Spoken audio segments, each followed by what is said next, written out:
Hi, everyone. My name is Kirk Bachman, and welcome back to The Ultimate Dish. In today's episode, we're speaking with Chef Kimberly Brock Brown, President of the American Culinary Federation, and the first African-American woman elected to the board of the ACF. Leadership and cooking have always been part of Kimberly's story. As an ACF member for over 40 years, she has been instrumental in shaping the chef community of the United States.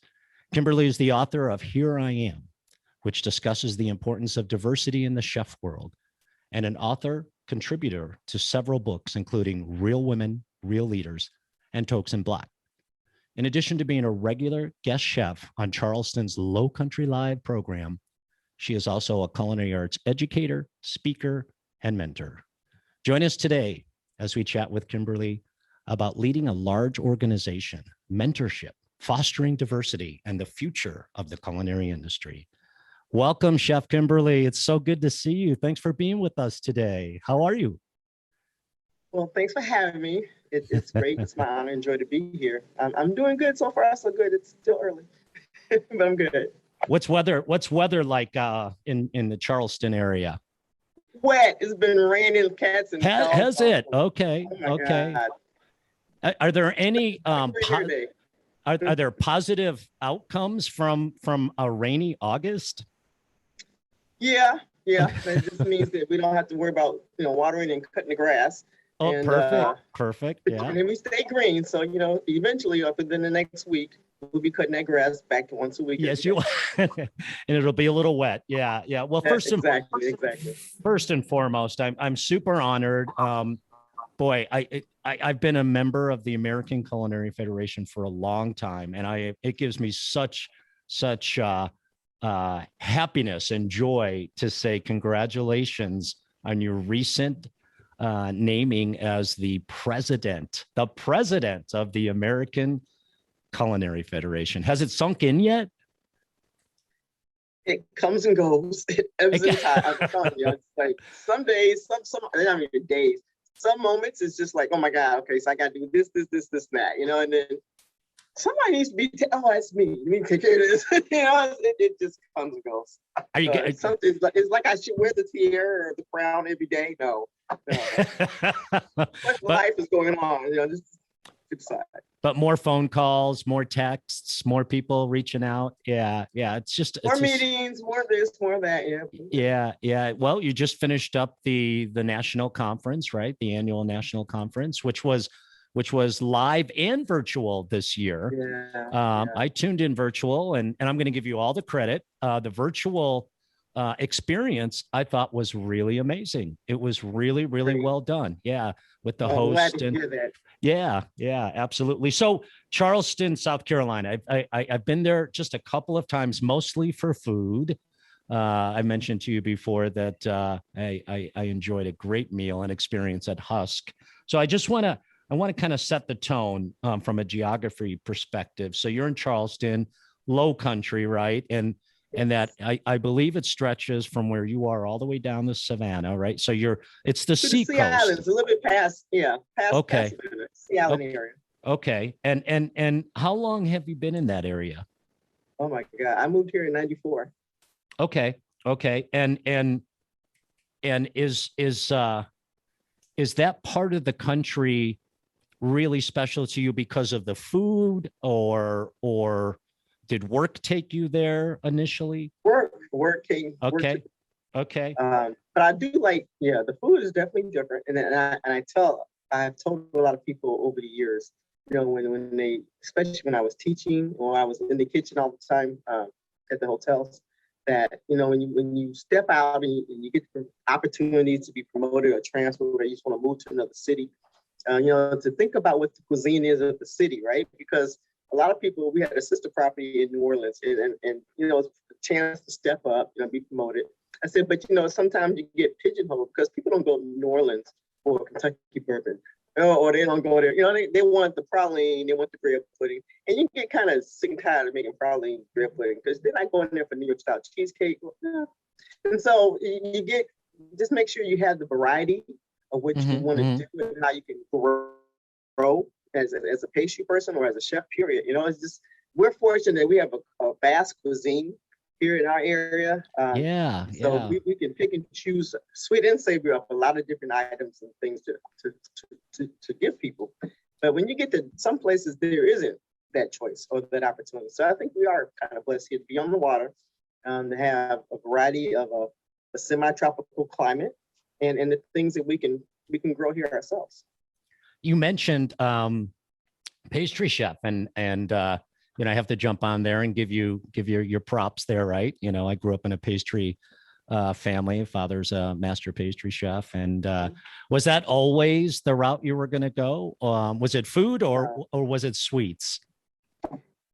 Foods, because at the time it wasn't really differentiated, right? So when I was an apprentice, I was a chef's apprentice. So, and I just happened because of just my fear, and the pastry chef at the time just scared the crap out of me, right? And so I just did not want to go to the baking and pastry shop.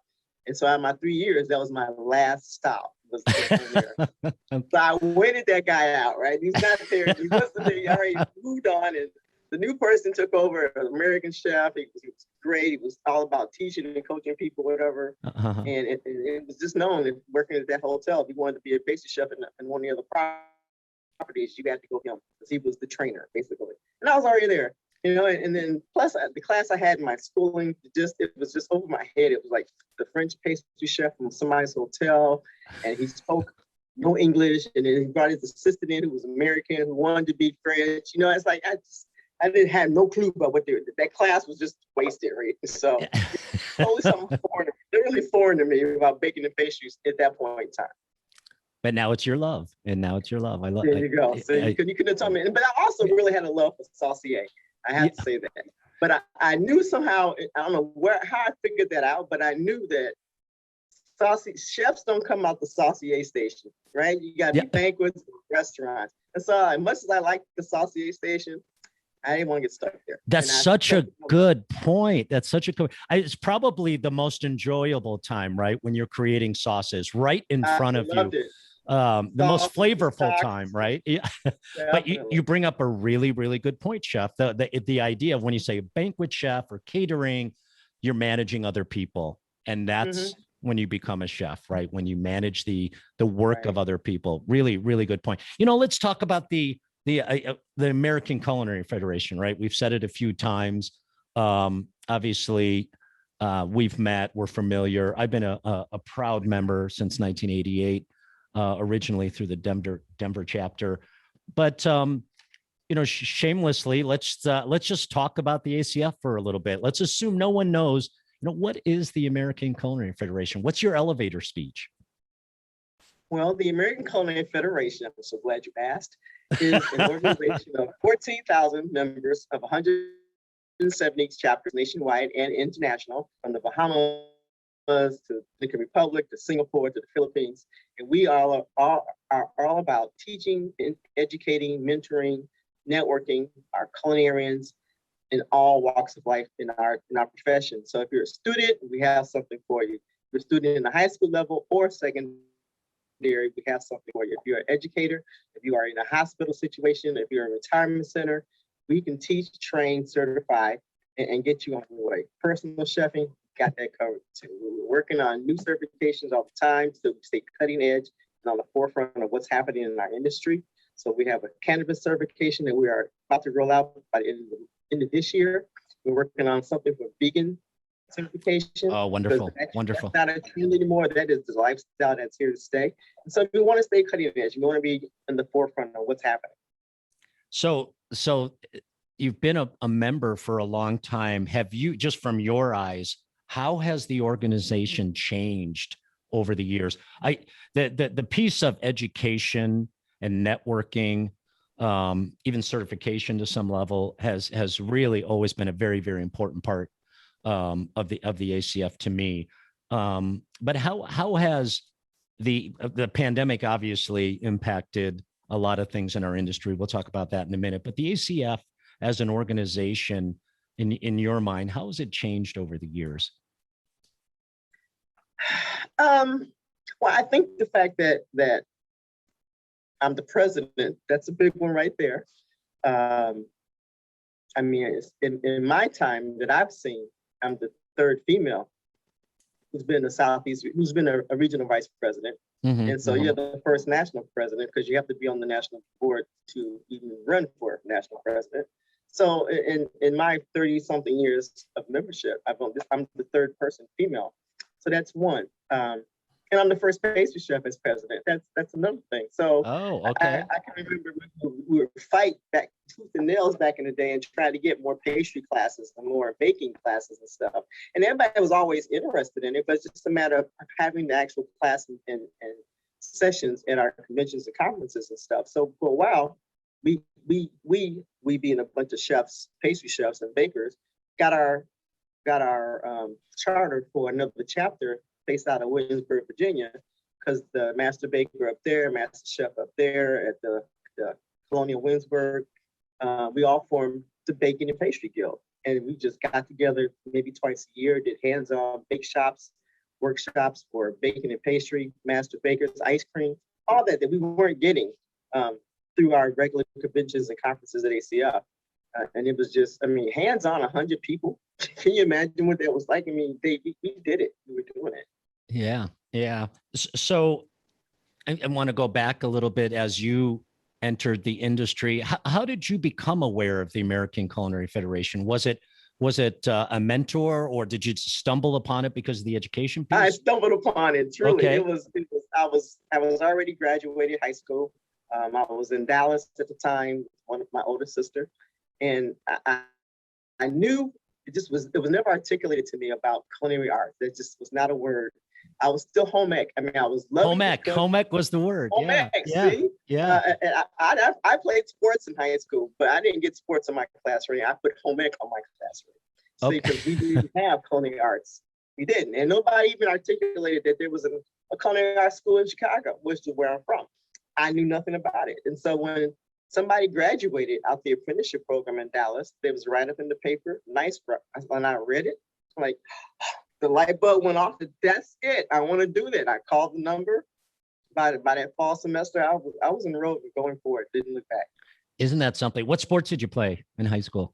Oh my God. I did basketball and I did softball. I love it. My 11-year-old is really big into baseball now. My parents wouldn't let me play football, but I did do my best with basketball, but baseball was always my love. Yeah, absolutely. There you go. Well, the puzzle's coming together here. I love this. I want to give you the opportunity to talk about your passion for education, culinary education in particular. Obviously, your involvement with the largest organization of professional chefs.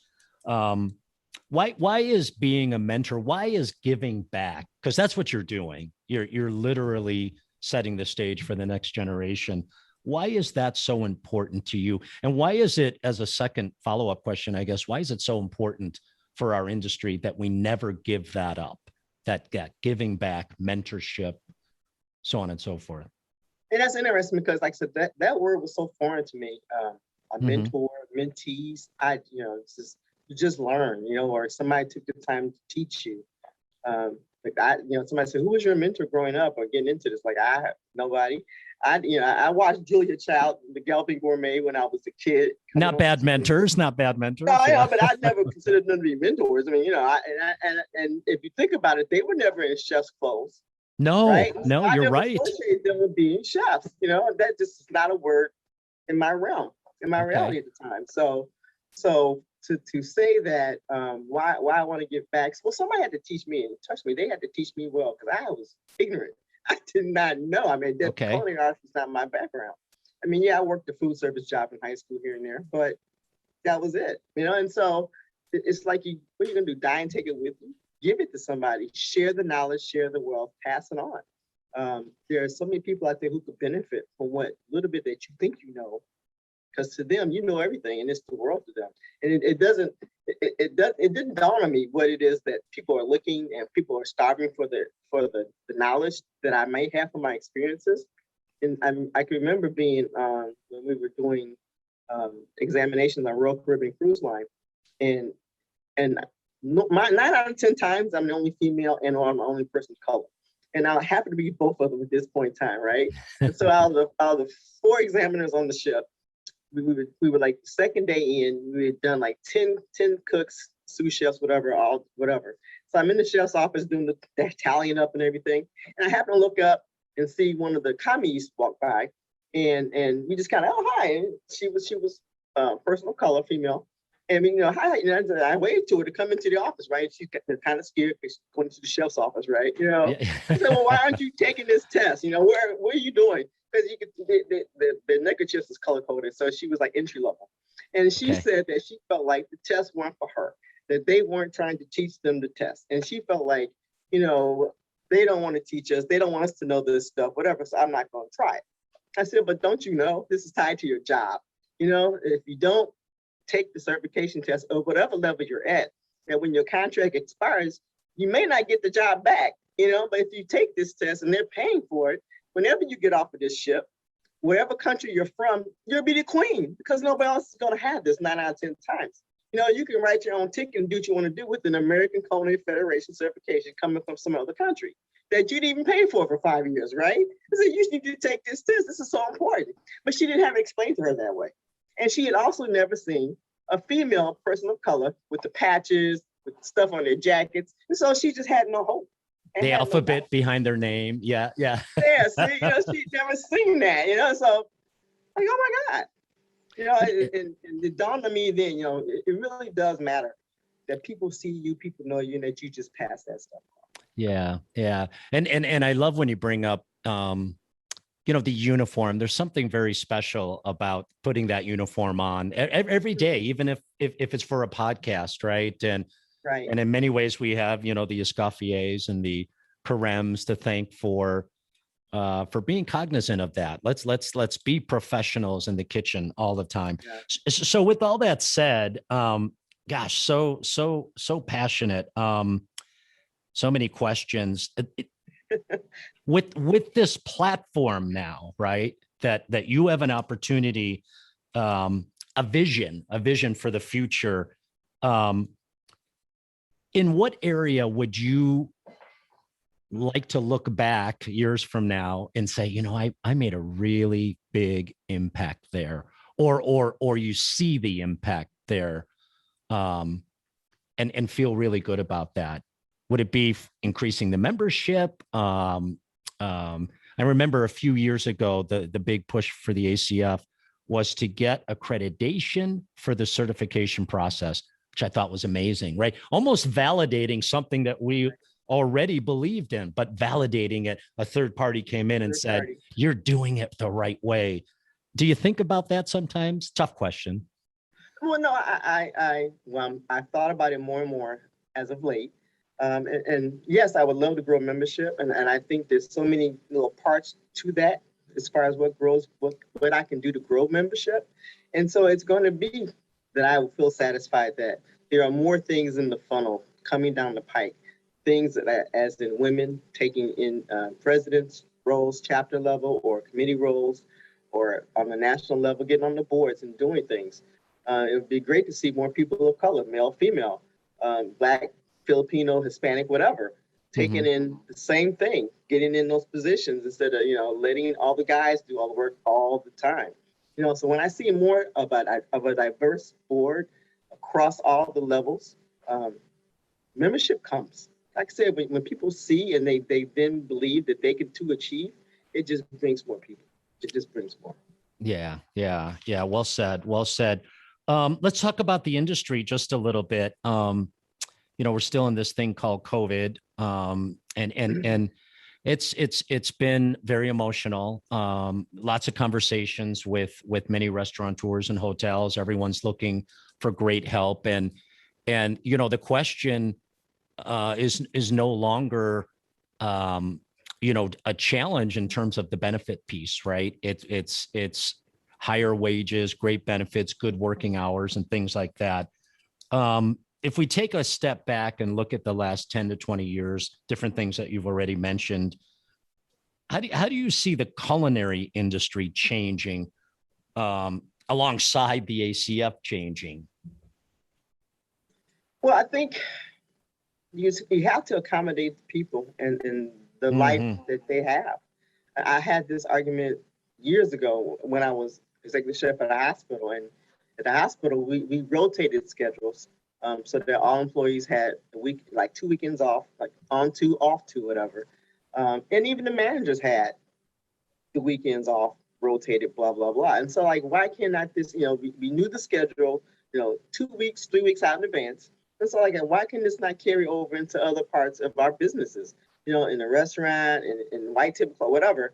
The quality of life is real. I mean, I left my job as executive pastry chef after I had the birth of my son, right? And so, because I knew I did not want him to grow up the way his sister, my bonus daughter, grew up. And they're like 12 years apart, right? So when she grew up, Mother's Day, Easter, Christmas started when mommy came home from work, 5, 6 o'clock in the evening, right? For him, he doesn't know any of that because I had my own business. I was Monday through Friday. If he was singing in the choir at his school, I can go see that. He was in the play. We could go out to brunch if I wanted to for Easter, but Sure.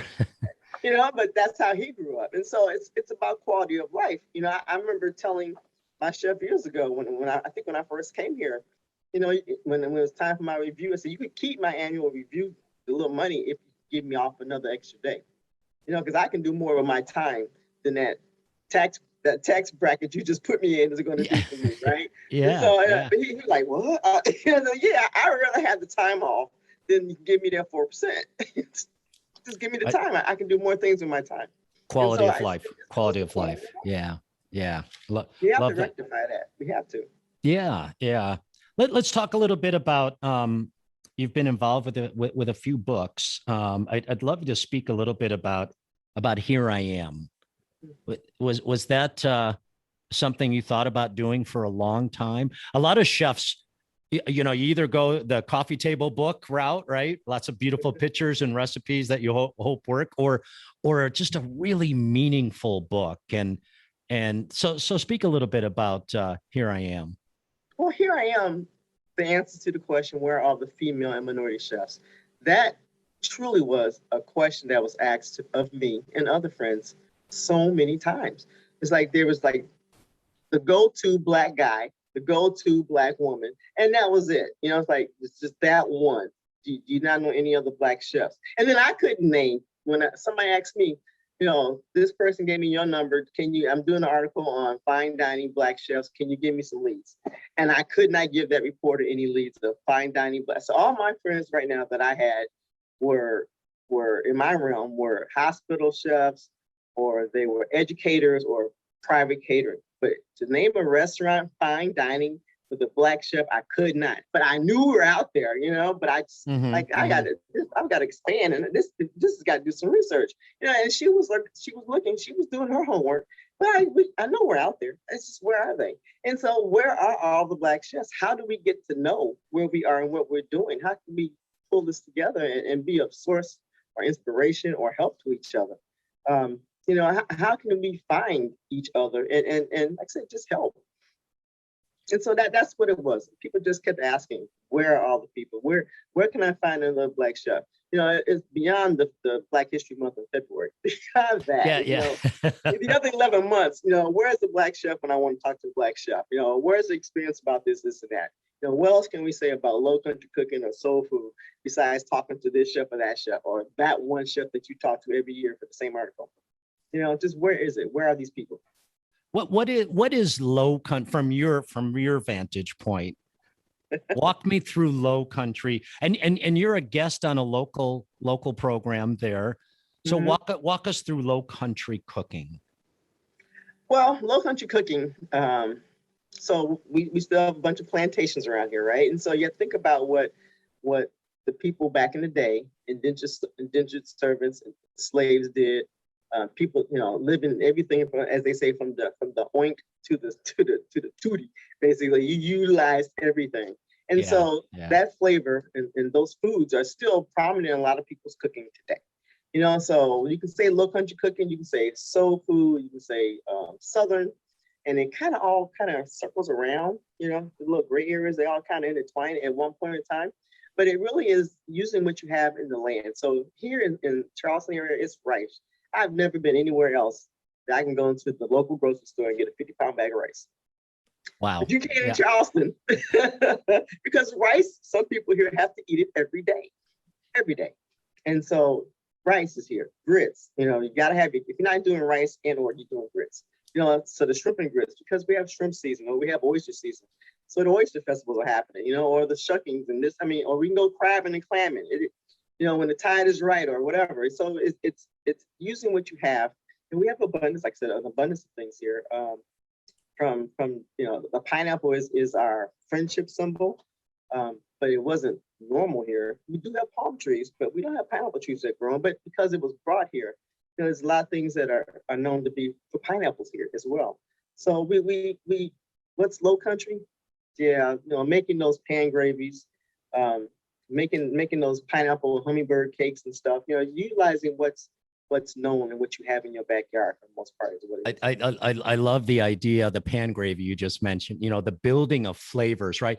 What's amazing is, and that cuisine has been in that area for a very long time. It's comfort food, right? It's food that makes people happy. It's the food that you serve to your family. Isn't it amazing how that concept is now so popular in restaurants across the country?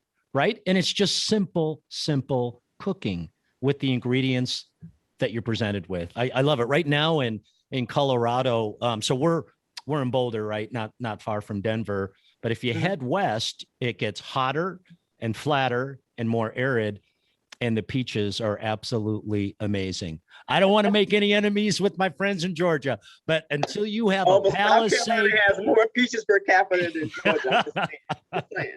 Yeah.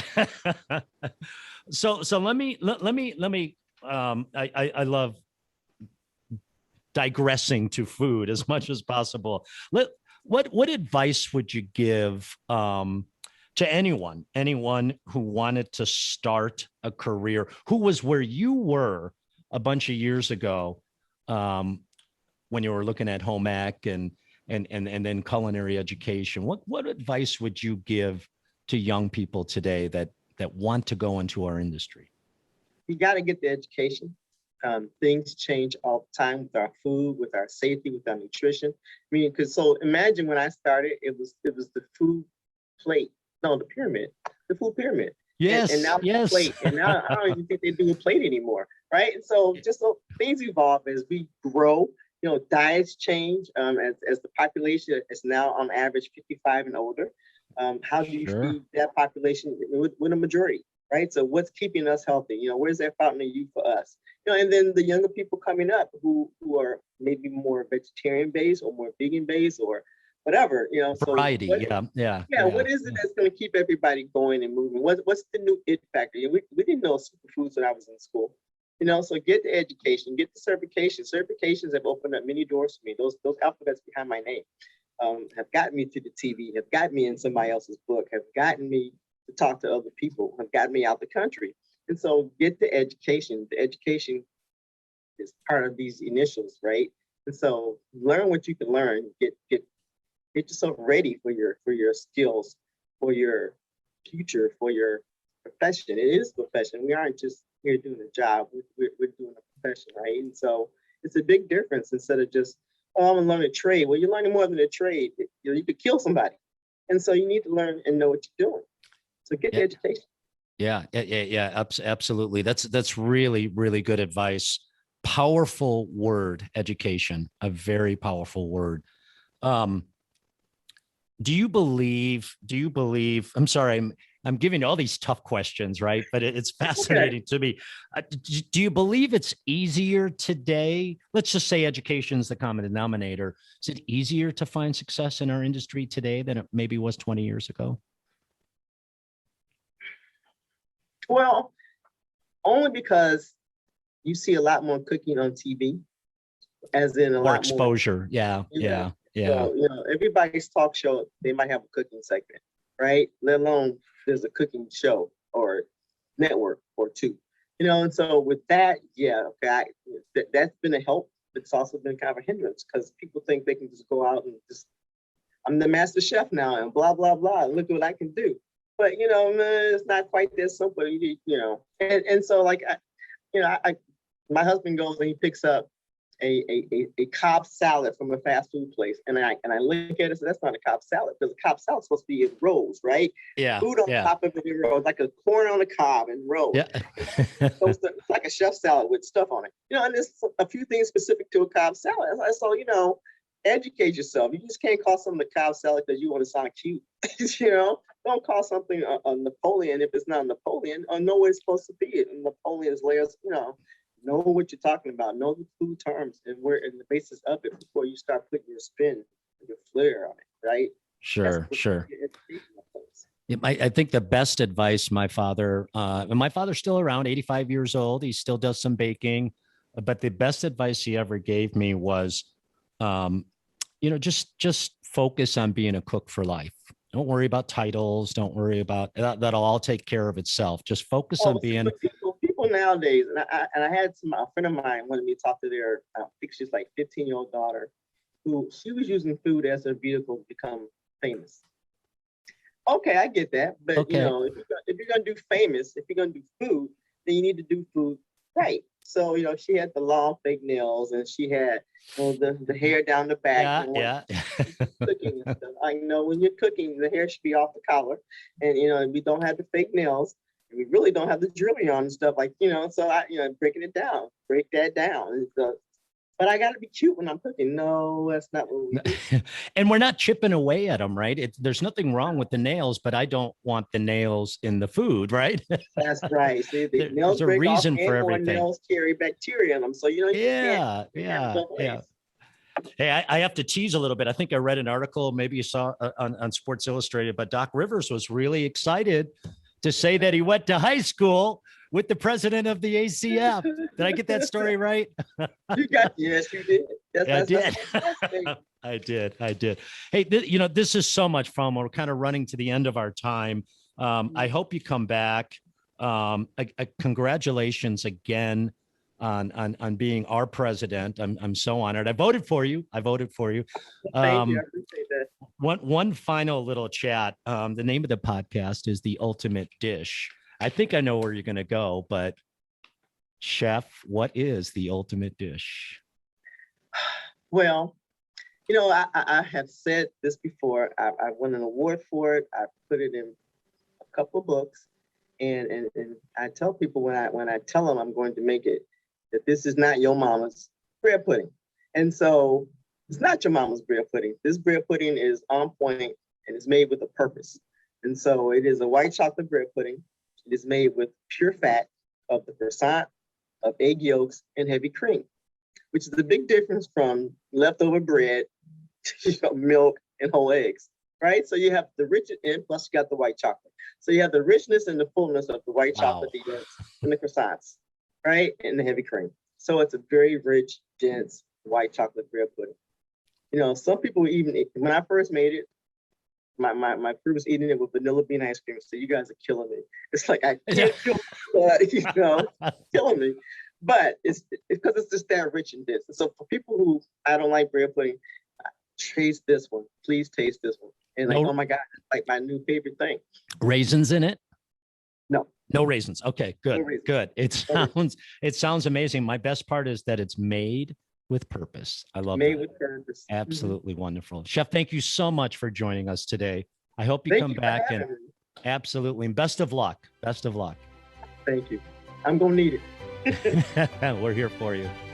And thank you for listening to the Ultimate Dish podcast, brought to you by Auguste Escoffier School of Culinary Arts. Visit escoffier.edu/podcast, where you'll find any materials mentioned during the podcast, including notes, links, and other resources. You can also browse other episodes and subscribe.